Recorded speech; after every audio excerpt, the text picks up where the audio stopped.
एक तरफ कहा अर्जुन स्वयं श्री कृष्ण का दूसरा रूप है और एक तरफ कहा इंद्र का दूसरा रूप है, तो कौन सी बात सत्य है? तो दोनों ही सत्य है। तो सुनिए,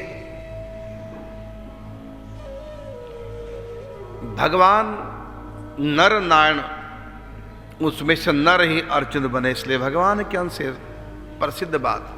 और इंद्र के अंश कैसे हुए? तो सुनिए, कुंती ने तपस्या की, दुर्वासा ऋषि से उनकी सेवा के द्वारा मंत्र प्राप्त किया। उस मंत्र का प्रथम प्रयोग किया, सूर्य का आवाहन किया, फिर सूर्य भगवान सामने आए, तो सूर्य के अंश से कर्ण का जन्म हुआ।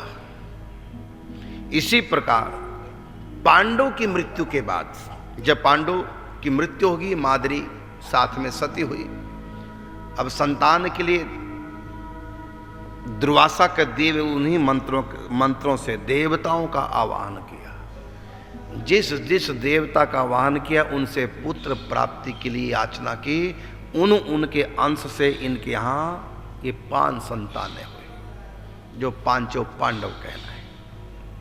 उनके आशीर्वाद से उन्होंने कहा हम स्वयं अपने अंशों से तुम्हारे यहाँ जन्म लेंगे। जो आत्मा है अर्जुन की, वो भगवान श्री कृष्ण ही है, और जो शरीर है वो इंद्र का अंश है।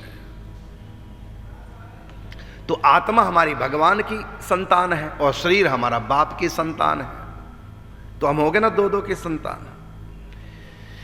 इसकी और भी कई कारण है, लेकिन समय अधिक ना लगे, और भी कई राज हैं इसके, किस प्रकार से अर्जुन दो के अवतार सिद्ध होते हैं।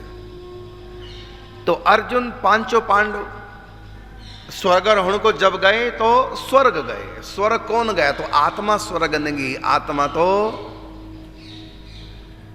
श्री कृष्ण का रूप थी अर्जुन की, और अर्जुन का जो देह था वो शरीर छूट गया, उसका जो सूक्ष्म शरीर था वो इंद्र में जाकर के लीन हो गया, क्योंकि सूक्ष्म देह के रूप में देवराज इंद्र थे और आत्मा के रूप में स्वयं श्री कृष्ण है।